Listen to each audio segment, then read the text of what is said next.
semua. Kamu semua dah sarapan ke belum ni? Kenapa saya tengok Farhana macam mengantuk je lagi tu? Biasalah pagi kan. Okey, macam tu jom kita buat sedikit regangan ringkas. Okey? Ready? Ready. Okey, semua ikut saya ya. Kira sampai 8. Buat semua kita akan balik. Okey, kira sampai 8. 1, 2, 3, 4, 5, 6, 7, 8. Okey, lepas tu kiri buat macam ni. Kira sampai 8. 1, 2, 3, 4, 5, 6, 7, 8.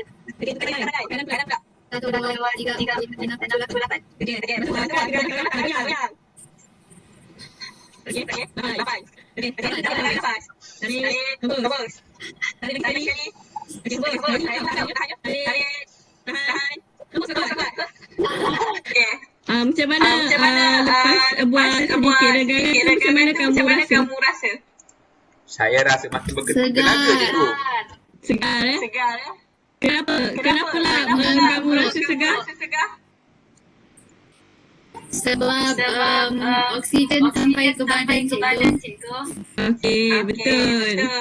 Okey, untuk pengetahuan kamu, sedikit regangan ataupun senaman membantu jantung untuk terus mengempam darah ke seluruh tubuh badan dan hantar oksigen ke seluruh sel badan. Oleh sebab tu, kamu semua akan rasa semangat dan bertenaga untuk pembelajaran hari ini. Korang dah ready ke belum? Dah ready. Okey, hari ni kita akan belajar topik peredaran darah.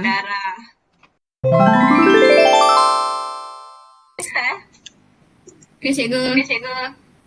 Okey, macam saya cakap tadi, jantung manusia terdapat 4 bahagian iaitu atrium kiri, ventrikel kiri, atrium kanan dan juga ventrikel kanan.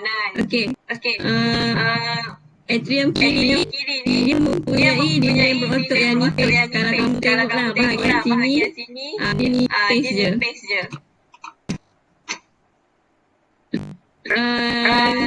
Darah beroksigen dari paru memasuki atrium kiri melalui vena pulmonari. Dan apabila atrium kiri ini mengecut, darah beroksigen akan mengalir masuk melalui injak ni ke ventrikel kiri. Okey, beralih kepada ventrikel kiri pula.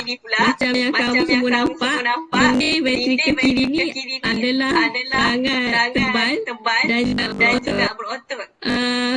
Siapa boleh bagi tahu saya kenapa dinding dia ni tebal dan berotot? Mungkin sebab dia kena pump darah ke seluruh badan cikgu. So dia perlu kuat. Betul. Terima kasih Asmi, pandai. Okey. Ya, macam yang korang nampak ni, macam yang kamu nampak. Okey, di sini dan juga di sini. Tebal kan? Apabila ventrikel kiri mengecut, darah beroksigen akan dipaksa keluar melalui aorta. Ini adalah kepada laluan kepada aorta. Dan darah daripada ventrikel kiri ni yang akan mengalir ke seluruh badan kamu. Okey, balik kepada kanan jantung pula adalah atrium kanan, di mana atrium kanan ni dia tak banyak beza dengan atrium kiri. Cumanya yang berbeza, atrium kanan ni dia terdapat darah terdioksigen. Maksudnya darah daripada sel badan kita akan masuk semula ke jantung dan berkumpul di sini. Okey, faham? Faham Cikgu. Okey, manakala bawah dia adalah ventrikel kanan. Okey, ventrikel kanan ni dia pun ada juga otot yang tebal, tapi tak berapa nak tebal lah sebab siapa nak beritahu kenapa otot dekat ventrikel kanan ni tak tebal sangat berbanding ventrikel kiri.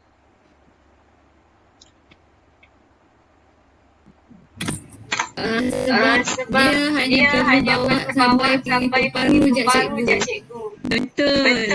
Pandai. Orang lain faham ke? Yang lain-lain? Yang senyap? Faham cikgu. Faham ya?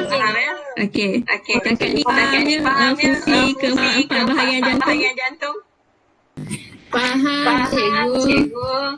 Seterusnya akan pergi ke bahagian jantung yang lain, iaitu yang warna merah yang kamu semua nampak ni adalah aorta ni penting kerana dia adalah salur darah utama daripada jantung yang membawa darah beroksigen untuk disalurkan ke seluruh sel tubuh badan kamu.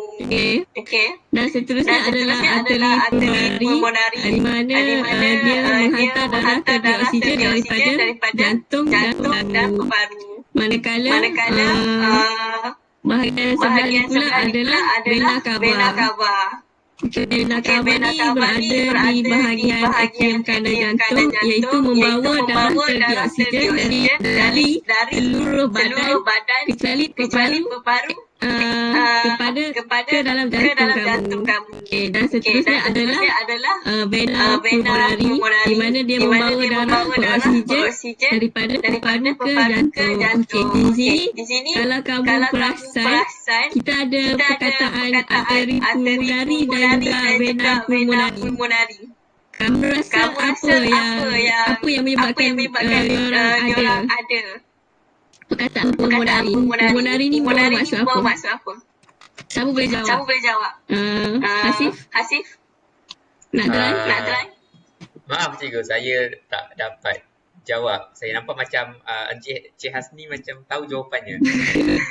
Okey, cuba Hasni jawab.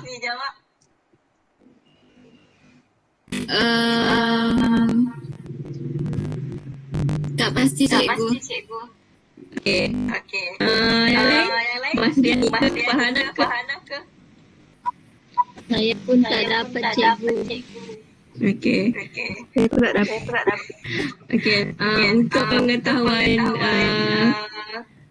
semua, pulmonari ni adalah berasal daripada perkataan sistem pulmonari, di mana sistem untuk pengetahuan semua dalam peredaran darah kita terdapat dua sistem, iaitu sistem pulmonari dan juga sistemik. Okey.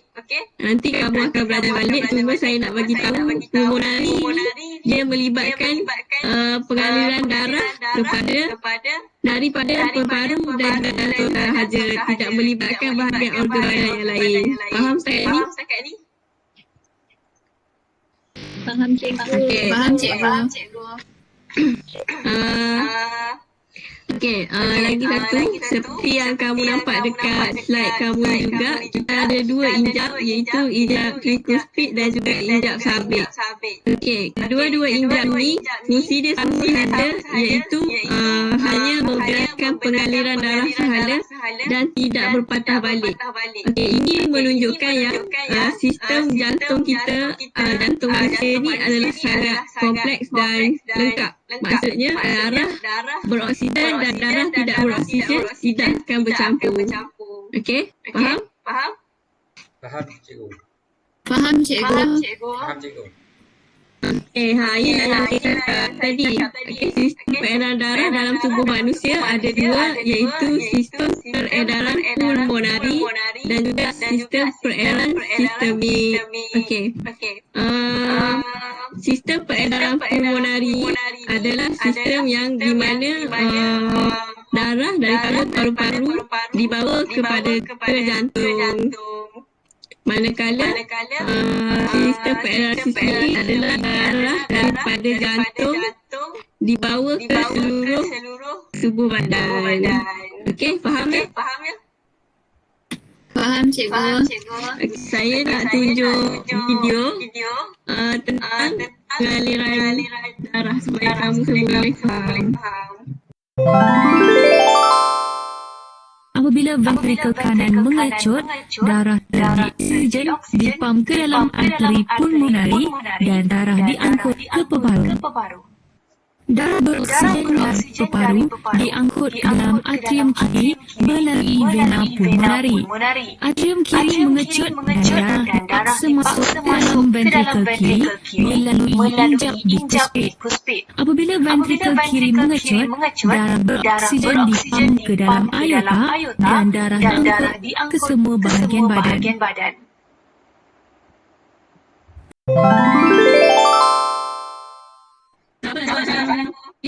Saya go. Okey, Arteri pulmonari. Saya cikgu. Vena pulmonari. Okey, lagi apa? Sampai lagi.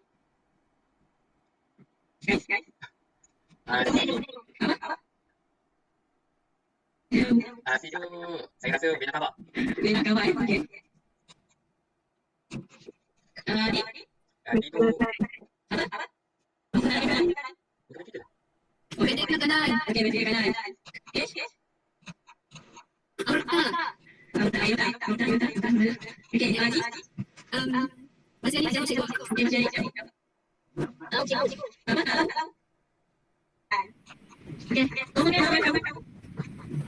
Kota. okey, kamu.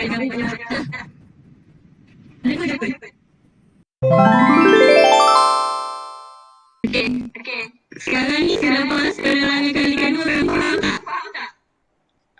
Faham cikgu. Membezakan di mana aorta, di mana atrium, di mana vena cava. Faham cikgu. Okey, dah tak tertukar kan yang ada satu ventrikel kiri kanan apa semua kan? Sudah cikgu. Okey, bagus. Dan kita beralih kepada yang seterusnya iaitu pasal salur darah. Okey, salur darah manusia kita tahu ada 3 jenis ya, iaitu arteri, kapilari dan juga vena. Saya nak tanya macam gambaran lah daripada kamu semua. Apa yang membedakan arteri dengan vena ni? Sebab kalau tengok kan macam hampir sama tapi tak sama. Cuba bagi ciri-ciri yang kamu nampak dalam gambar ni. Arteri otot dia lebih tebal daripada vena cikgu. Okey, bagus. Otot arteri tu nampak kat sini macam lagi tebal kan? Okey, yang lain lagi selain daripada tu? Arteri dia punya aliran dia ke bawah. Kalau yang vena dia aliran dia ke atas. Oh, yang ni yang nak pandang biru ni. Okey. Ya. Sekali lagi.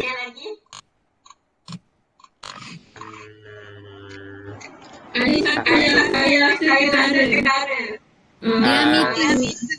Bias endothelium. Apa? Size endothelium. Betul. Dia punya macam apa cakap tadi dan kita salur darah dia ni vena lebih besar dibanding dan juga arteri. Dan kalau kamu perasan, nampak tak apa yang warna putih ni? Mana cikgu? Ni yang okey. Kenapa agak-agak ada injap dekat vena tapi tak ada injap dekat arteri? Mungkin sebab vena dia hantar pergi seluruh badan.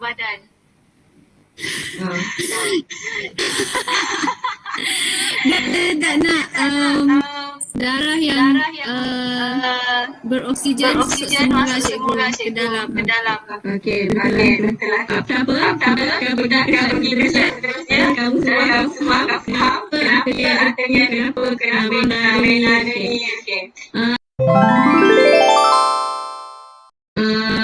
Jadi saya harap untuk topik seterusnya kamu semua belajar dengan kelas dan untuk topik ni saya akan bagi homework lah untuk dihantar pada minggu depan. Okey, ini adalah homework kamu yang akan saya bagi iaitu tentang struktur jantung dan juga peredaran darah ke seluruh badan. Jadi kamu semua kena hantar pada minggu depan. Baik cikgu. Okey, sekian. Boleh, cikgu. Assalamualaikum. Terima kasih. Terima kasih, cikgu. Waalaikumsalam cikgu. Terima kasih.